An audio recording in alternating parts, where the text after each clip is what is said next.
it's me, Willie Only Paul Friends, welcoming you to Starfleet Universe On Call. And tonight, you got me, you got Dave, and of course, that's it. Which is actually a good thing, because tonight, I'm going to discuss the Starfleet Warlord Aide. I know not everyone is interested in the Starfleet Warlord, but I figure I probably should go over some of the things. If you have not been in the Facebook group, you might not have seen what's going on there. And also because the developer who's working on this, I have not really been talking about him much. I've alluded to him a few times. I might have mentioned his name, but I have alluded to the project. But I want to show a little more about that. Also show what we have currently, and so that you can see what a change this is going to be. I'm really excited about this. Dirk, which is the guy who's doing the new version, is quite interested himself. But I figured the best place to start when it comes to the future is to start to tell you what it is now.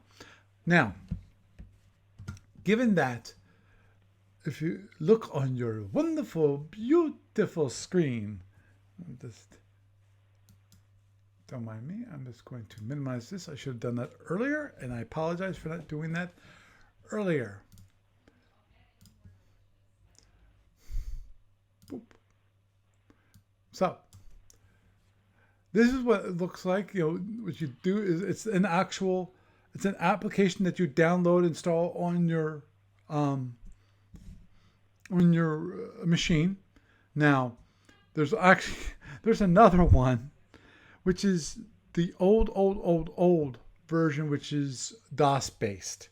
So if you have Windows, in theory, you can install the DOS based one, which is completely. Let me see. That's a good idea, actually. Let's see. Do I have that version? Yep, there it is. This is what it looks like. This is the original version of the Aide. It's actually quite nice. Okay. Cover information. Let's look at this one for a moment. Okay, that looks. This shows you information about that. Order sheet. You enter in the information here. You can see all the kind of information about the ship. If you want to, you can click. This one, just go like that. You can do a scan ship. There's all kinds of orders that you can enter. You can just do this and type in orders.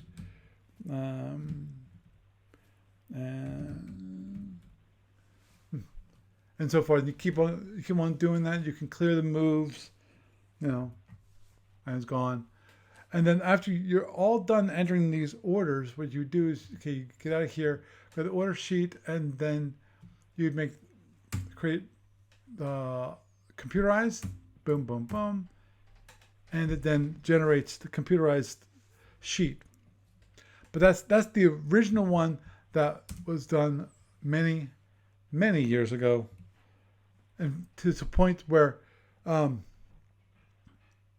Bruce Grawl, unfortunately, is one of those true tragedies of the biggest, the what's called the big hard drive crash. And that is, Bruce did not have backups for his hard drive, and the hard drives went belly up.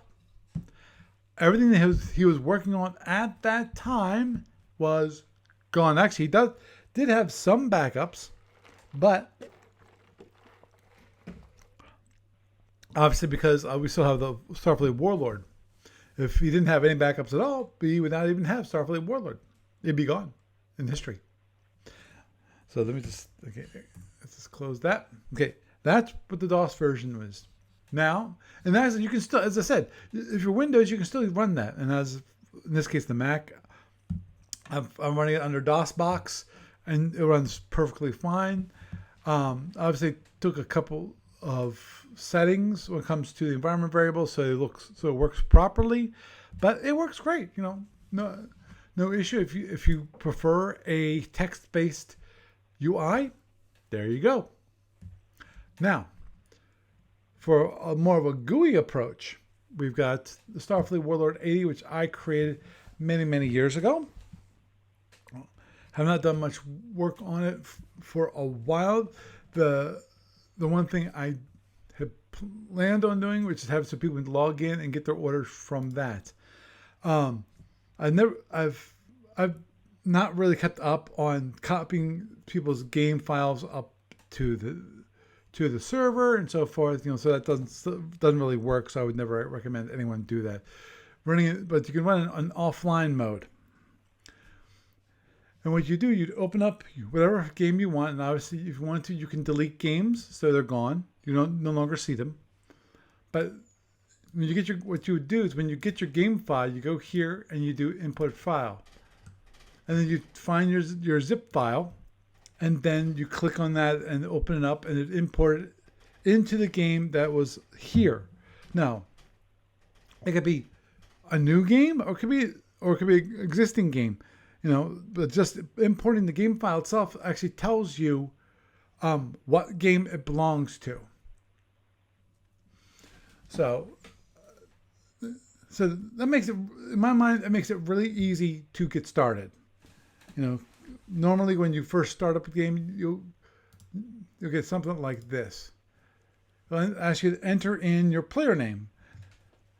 To this day, I'm not sure why I did this. I think it was just maybe the organizational kind of thing, which is you can actually, in theory, switch between different players. I have Chuck, demo player, and Paul. So, and I'm with Paul. I don't know what I have as a demo player at the moment. It's possible the demo player actually has more information because I might have used that for YouTube videos. I don't remember. To be honest, it's been a while.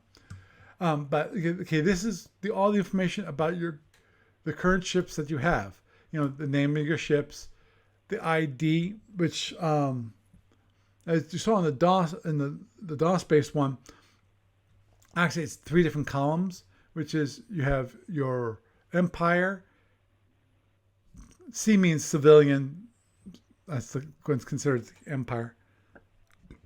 Then the designator, the kind of ship is going frigate. You got B-10V, and then you have the designation, which is a number, just to delineate between the different ships, and that is actually quite important because that's what tells the engine where it is. What ship you're actually having the orders from.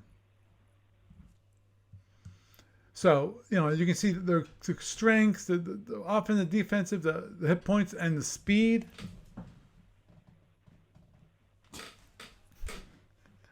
Sorry, I will be right back. My cat's gonna annoy me to no end. Just give me a sec.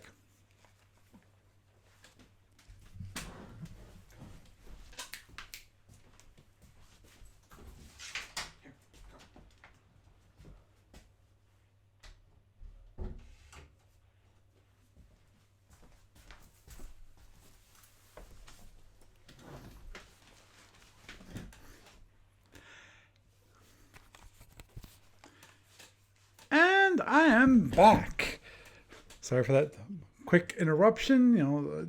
Figured best just to get the cat out, and because I'm sure you guys can hear the cat pawing at the door, so that will stop that. So this is the information that you can look at. If I had multiple years here, you actually could see the change over time of what ships you had, what positions, locations they were at, what the strengths were. You can do a summary. This is something I added a while back, which is akin to the Aide, the DOS-based Aide, so that you can see a summary of the different locations, number of ships in that location, the total AF, which is attack factor with options. Options are things like PFs, drones, Marines, things like that. And then, of course, you have the defensive factor here and defensive factor with options. Obviously, this is a huge fleet here with over 2,000 attack factor, over 3,700 with if you include the options, and the defense of 2,119, and a defensive with options of 3,387. So to say the very least, it's a pretty powerful hex. Not sure what was in that hex at that moment in time, but it is what it is. Now, for each one of the ships, you could actually select info. There it is. And you can find out, the individual information about the ship. Things, okay, this is an integration ship, and the current legendary officers are the science. You can have a captain, the weapons, engineering, navigation, doctor, science officer, marine, or ace. And then, of course, the different strengths. How many T-bombs you have, how many drones you have, how many fighters, how many PFs. And your current speed, and also your max speed. Current crew and max crew. So show you the B10. B10 is a heck of a lot stronger. Doesn't have it's not a variant, i.e., it's not doesn't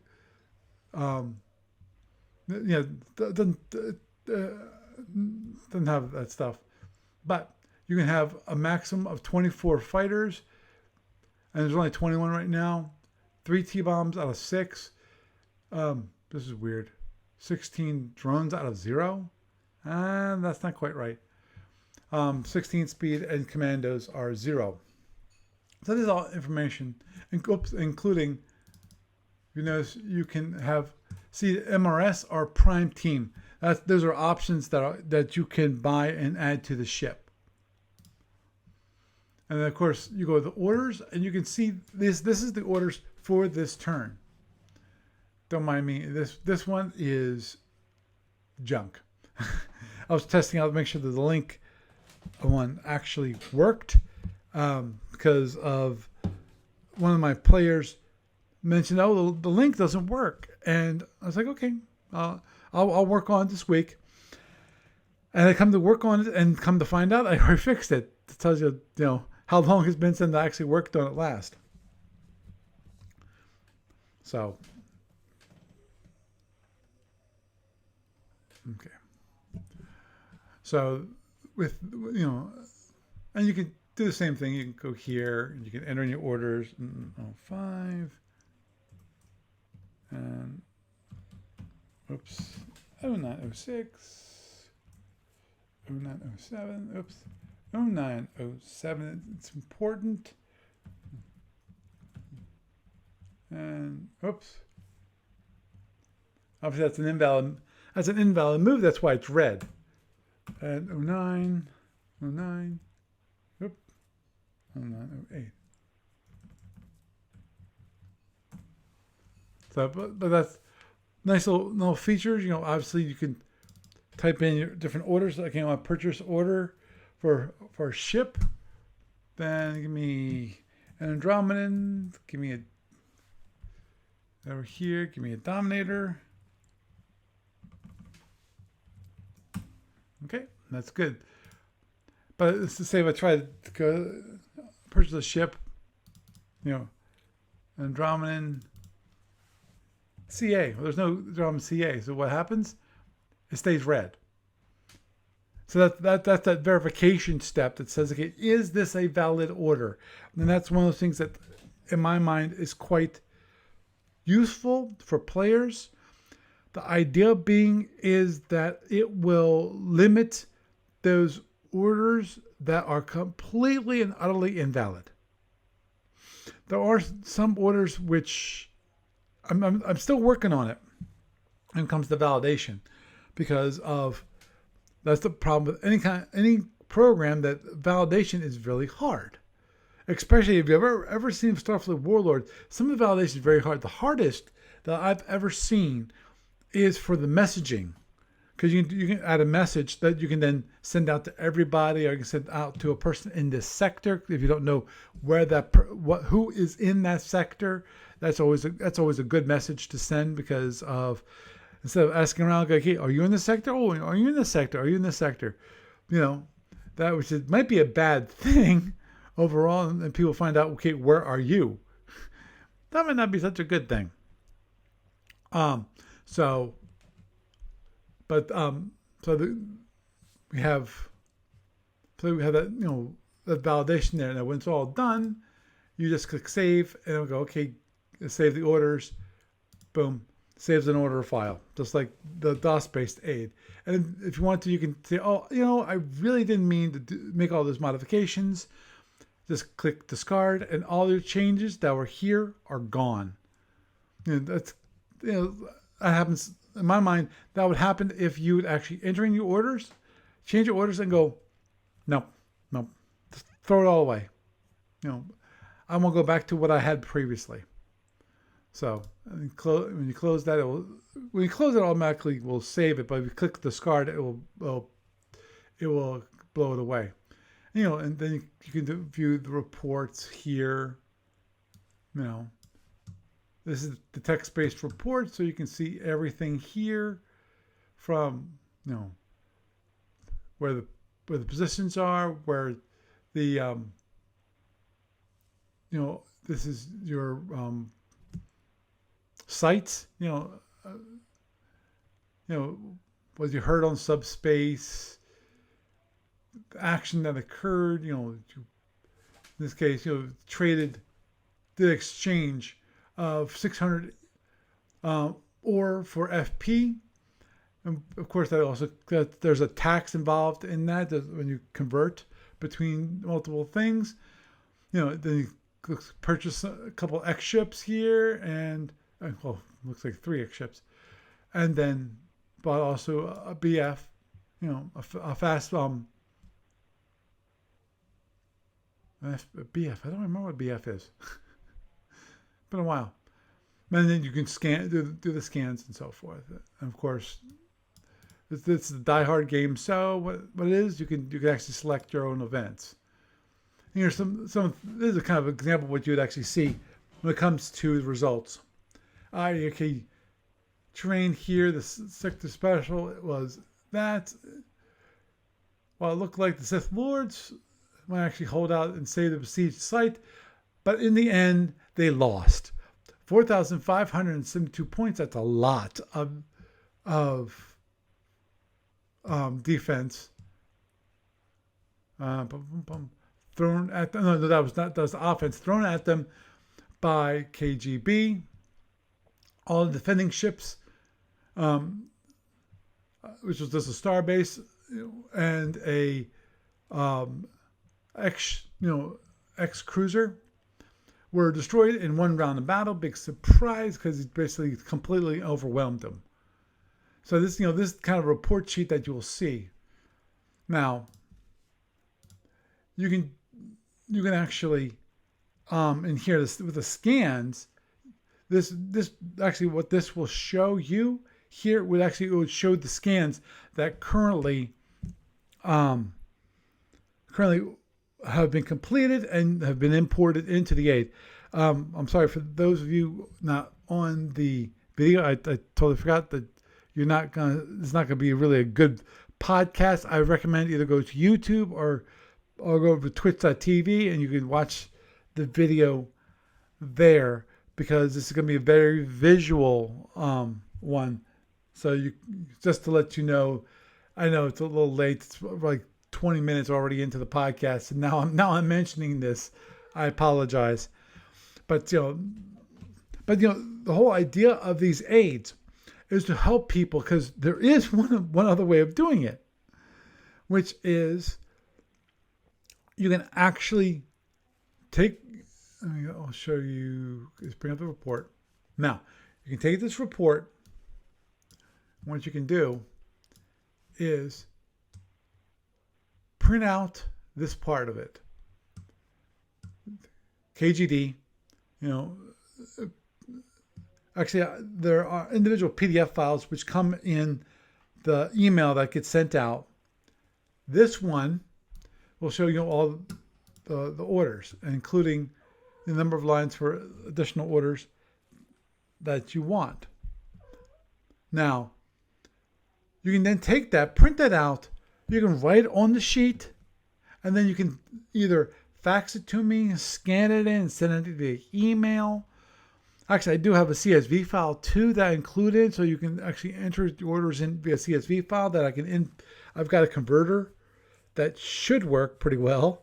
Depends on the player, and hopefully they have a consistent way of doing things. But of course, in the manual method, the problem with the manual method is it's purely manual, not the CSV file. Purely manual, I have to enter them in. What happens in entering in? I might make a mistake. If I make a mistake, then you have two possibilities. You either can accept the mistake that I made and just deal with it, or you can actually ask me to correct it, and I can correct it as best I can. Now, if you say, well, I already had a battle and I lost it because you entered in the orders wrong. Well, I'm sorry. That is the way things are. I'll see what I can do. You might still lose the battle, but I can add back in some of the ships that you lost. That's about as best I can do. I try to do what is fair in those considerations. That's why I would love it to have it so that everything was automated. Everybody used an automated system, because then they can actually have their orders checked.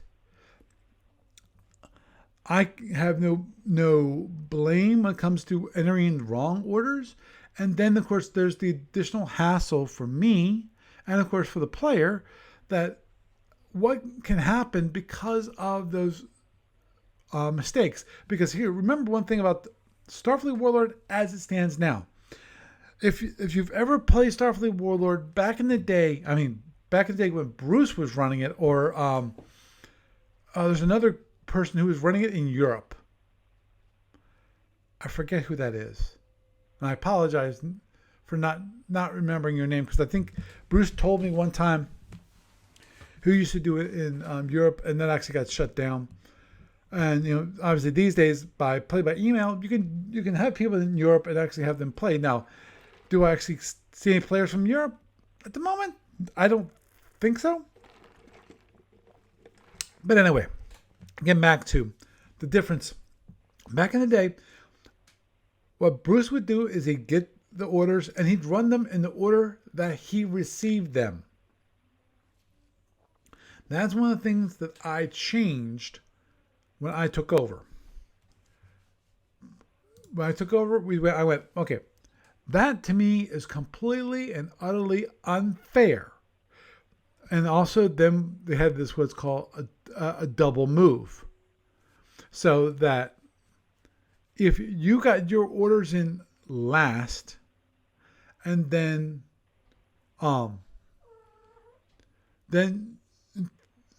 or actually if you basically didn't put in your orders, you could actually put in your orders for that turn, and then you could actually put in your orders for the next turn. You can possibly do that before another person actually got theirs in, and therefore you could get a double move. And which was completely valid back in the day. But that it was completely, in my mind, cheating. Originally I had it set up so that it was unlimited number of ships. Actually, there's a problem with the engine with unlimited ships that it will blow up if there's too many ships. So, and I originally was going to have it so that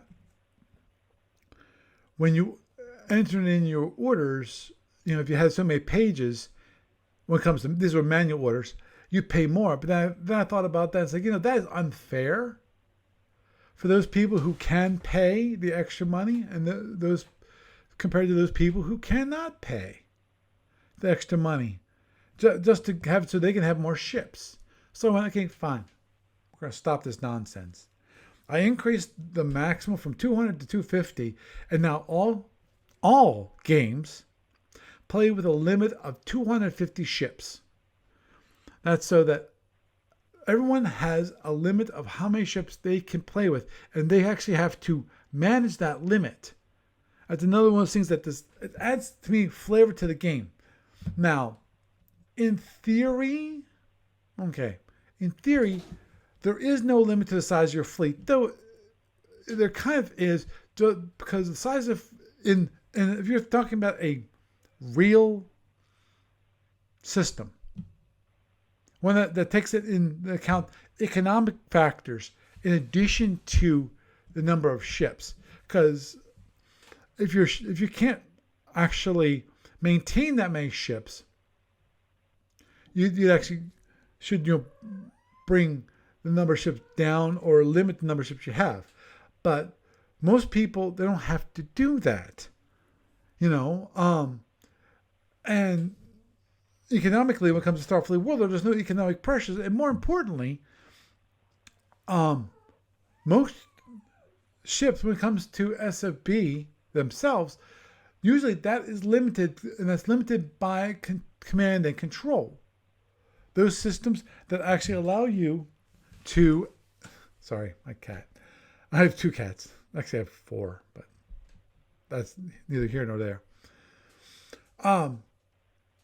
It can actually, the idea of command and control in SFB, so that you can't have just like 100 frigates, which might be optimal when it comes to firepower. So you can have the largest attack factor if you buy, let's say, 100 frigates. I don't think that's the case, but that's the whole idea, that you can actually do that. But given that, so it's like, that's not realistic. So adding that, the limit of 250 ships really helps out a lot, both with me, and also it makes it fair across the board for people. And then, it puts a limit, which to me, that's always the greatest thing ever, which is the challenge. It puts that extra challenge. It makes you work just a little harder and think a little more, which is, what ships do I have? Which ships do I keep? And of course, because of 250 ship limit, that if you run into if you run close to that limit, okay, what ships do I scrap? Because that's one thing you can do. You can scrap ships, and then you'll get EAPs back for that. But, depending upon, I'm not sure. I forget how many EAPs you get back for scrapping a ship. I'd have to look up the rules. I don't have, sorry, I don't have the rules for Starfleet Warlord memorized like I have for Starfleet Warlord.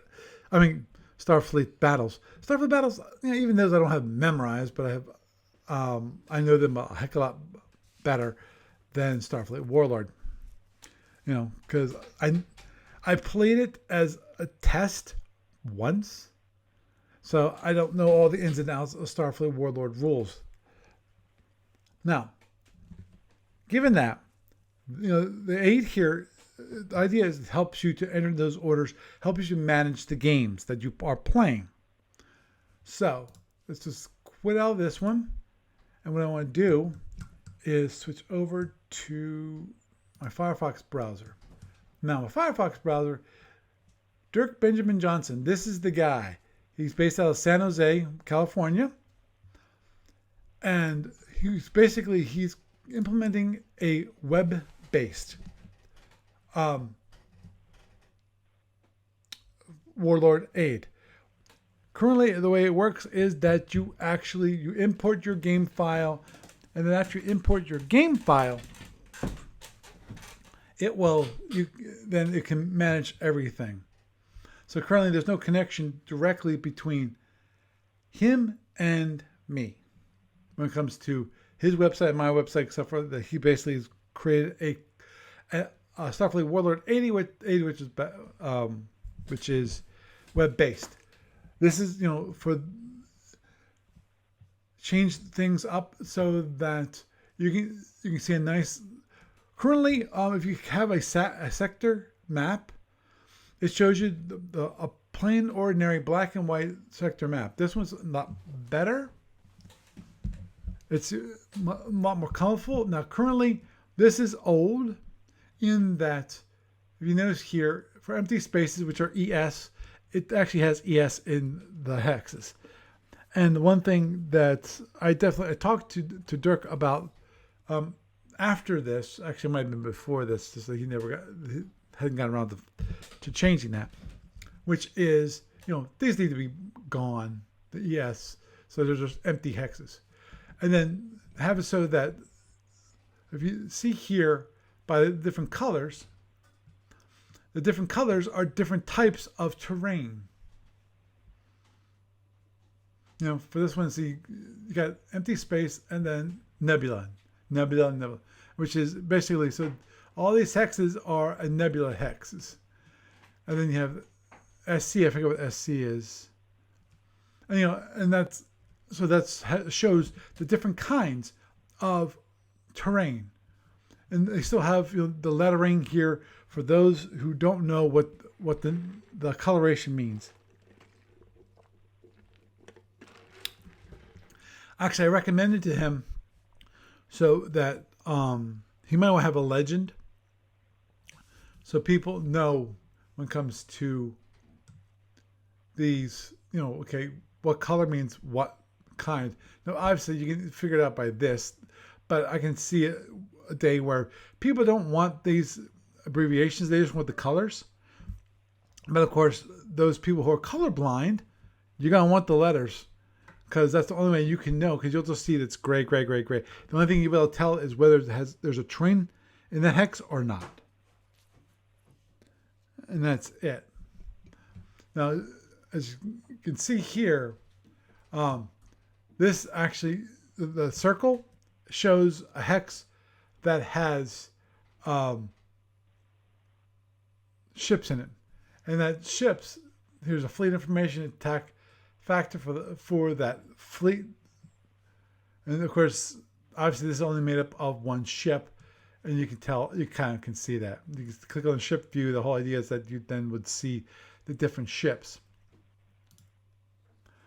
I really like this view because of these little icons. The icons tell you how many. See, these are locations here. Your location's got some enemy locations here also. And these are the different, sectors. This is your ships.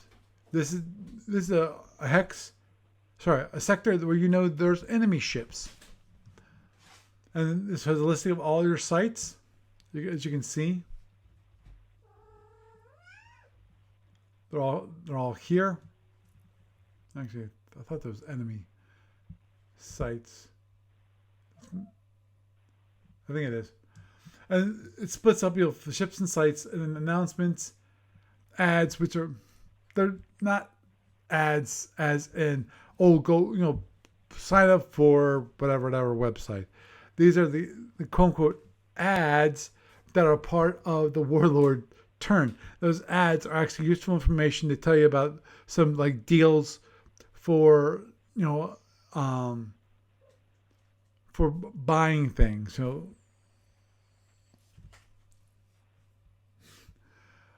Okay, top 20, which is top 20 corporations and the other things associated with that. But yeah, and of course GS, of course, is the graveyard. And I told him to use GS because that's what people actually know is the graveyard. That's the sector abbreviation for graveyard. And that's what everyone knows. Now, in the future, is that something that somebody might want to... Excuse me. Say hello, kitty. Hello, kitty. Okay.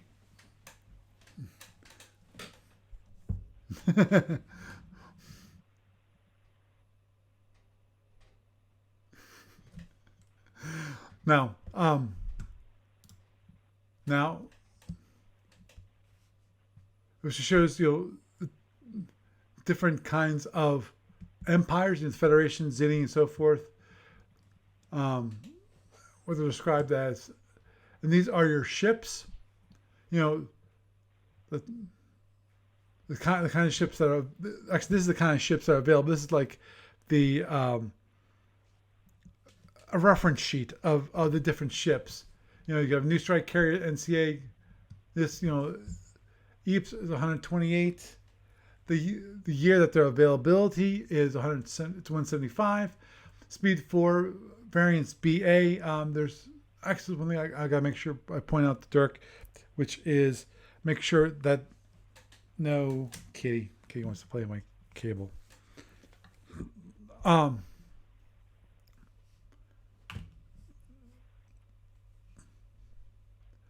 There were PFs, drones, T-bombs, and commandos. So when it comes to the engine actually can see this. It's not part of actually any Aide, I don't think. It might be part of the DOS-based Aide, but it's also, but you can get it as part of the ship list. That's downloaded from the website. Here's a nice graphical representation of those same ships. They have what's called, he has little cards for them, which is a neat idea. I'm not sure honestly how many people actually will use that, but I think it is a terrific idea. Now, okay, click this one. Okay. Hide that. Now, that is the future, which is Starfleet Warlord, the Aide being available as a website. Now, the one thing that I need to check with Dirk, and that's to make sure that it's playable, it's usable on an iPad, because of obviously certain things can't be done on an iPad. You can't have the hover overs and so forth on an iPad, but in theory it should work. Now I gotta check with Dirk to make sure that he keeps that in mind, because as it is, I want every once in a while I have to mention this to Dirk, because we have every 2 weeks we have a get together where we discuss what I see, and we discuss different issues. He shows me what the latest updates are, and that's great. But at the same time, invariably, I'm able to actually log into his local host, i.e. his server that he's running on his computer. We do that via visual code. It's kind of a neat thing to do. The whole idea of that is kind of pair programming without actually having the video, which I think is a great idea. Believe it or not, it's a strange idea, but it's a great idea. Which we do that, and I'm good. I have not tried doing that by myself to share with somebody else. It's always him who's sharing it with me.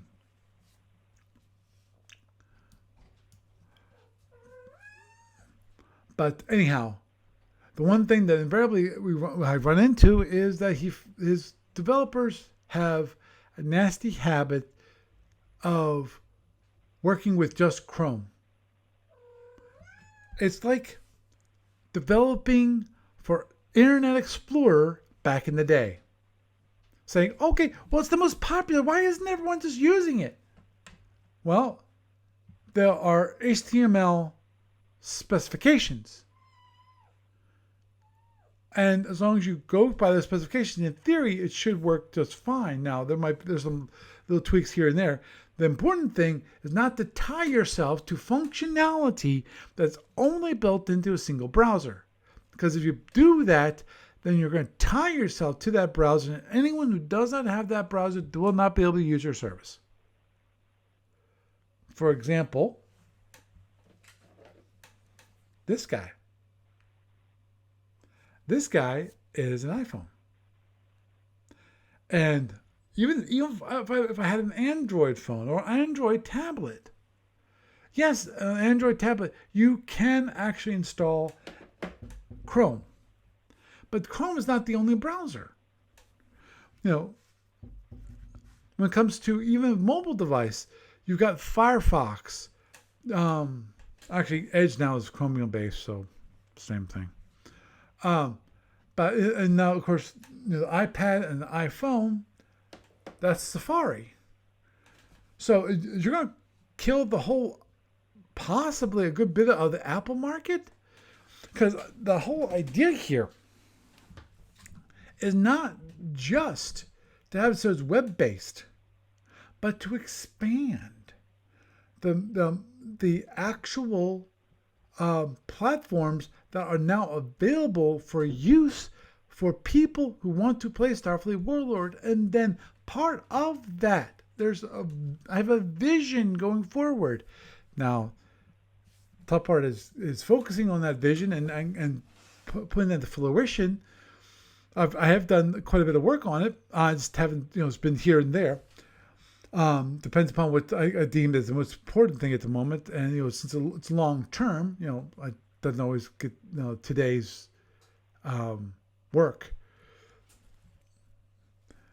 And, and that is to have it so the whole thing is automated. When, and that's the day I would love to get rid of all of the manual stuff. Now, that's why I'm hoping that things like the iPad, possibly, this would be really great. I'm not sure how many people have watched, Apple's WWDC, their keynote. One of the things that was available is a new thing called Scribble. Now, Scribble currently, I think,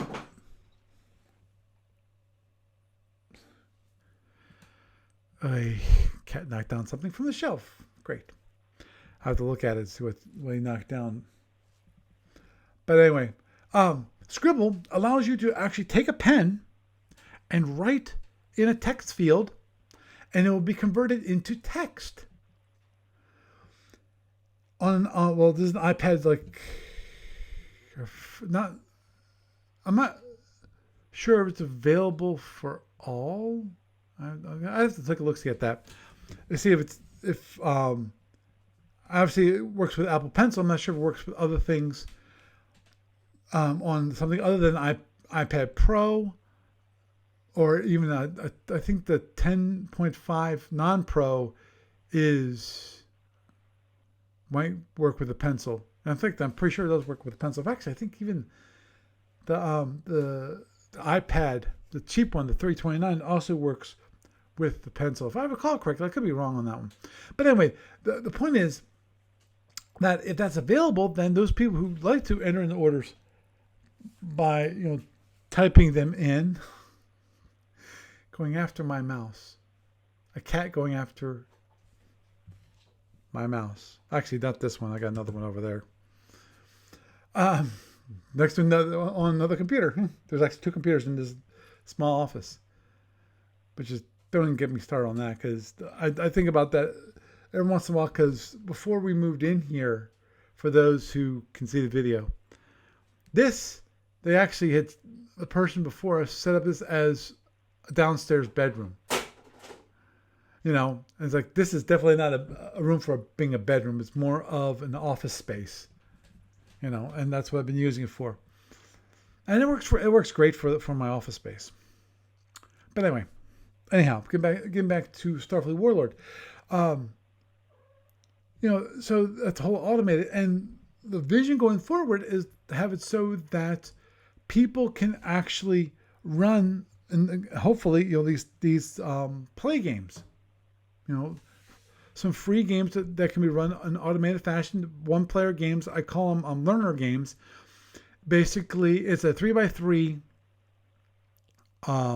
world game board, and the idea is that you learn how to the goal of it is to currently it's the idea is that you've got a 10 turn game, and the person who has the best score, the idea is hopefully have kind of almost competition of who can get the best score of a 10 player game, a 10 turn game, which is a 3x3. Which is in that case, how many sites have you taken control of? How many enemy ships have you killed? Destroyed. Sorry. That kind of thing. And how much money do you have? Have you? How many EAPs are you currently producing? And that becomes a score, and then you could have a competition. And then also the great thing about that is that you could actually play individual games to keep you busy on those times when in between going into, let's call it the big boy game, where you play against people, which I think is the big thing. Is where one thing that I've always said, and if you've listened to this podcast long enough, I have said this, which is Starfleet Warlord, by its very nature, is not it's me against the world. No, it's not. Me against the world will get you killed fast. It's you against everybody else, but you scheme, you make deals. In some cases, you backstab. You got to be careful with those. To be honest, just to let you know, some players take it really personal when you backstab them during a game. They take it really personally, and they might try to get back at you the next game. So, that is the way it is. I don't write the unwritten rules portion of the game. It's just the way people deal with things. Obviously, I think that's kind of silly, but it is what it is. But I think Starfleet World has a good, as I mentioned to Dirk, between SFB Online and Starfleet Warlord, I think Starfleet Warlord is definitely, it has the potential for the biggest growth. And here's the reason why I say that. Starfleet Warlord has the biggest growth potential because of it's not completely tied into Star Trek. Yes, the background material is Star Trek based and Starfleet Battles based, that whole Starfleet universe that Aide created. But here's the thing. You don't have to know that universe to play it. You get enough information from the rulebook about it. It's more generic in that nature, and you can have someone who doesn't know about Star Trek, doesn't know about Starfleet Warlords. Now, obviously, that's gonna, Honestly, I was gonna say the way it works. From theory, actually, if you think about it, it could actually be planetary grid. Instead of having ships, you have armies that with a certain makeup of those army units that you go from place to place, and they have different strength, different and so forth. You can weaponize them in a certain way and so forth. And then those sites now, major and minor, those instead of being sites of planets, because those could be cities and towns. You can genericize it to that degree and still use the Warlord engine to run the whole thing. It still has some of the quirks. One of those quirks is the whole idea of mob rules. It's a mob battle. You just have a collection of ships and they just fire on each other. There's no tactics involved. There's no command and control. There's no CIC. There's no limits on the size of your fleets because of CIC. Things like that.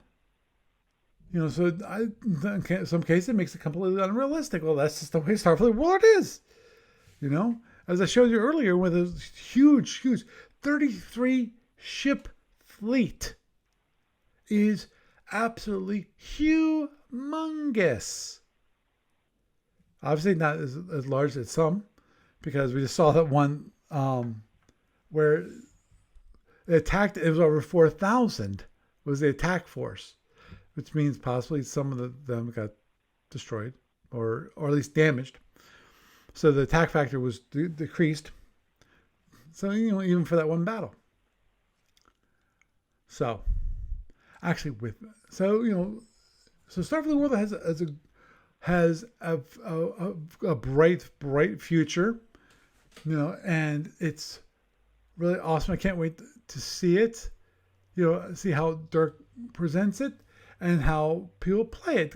Actually, that's one thing I will be doing this week, which is I am going to create a vote kind of thing, a survey kind of thing for the people who are on Facebook, so I can say, okay, what kind of browser do you currently use? Because a great thing about Facebook, everyone uses a browser. Plain and simple. People use a browser. In theory, you can use a browser. You can use the internet without a browser, but I don't think anyone does these days. So, anyhow, I'll wrap it up there.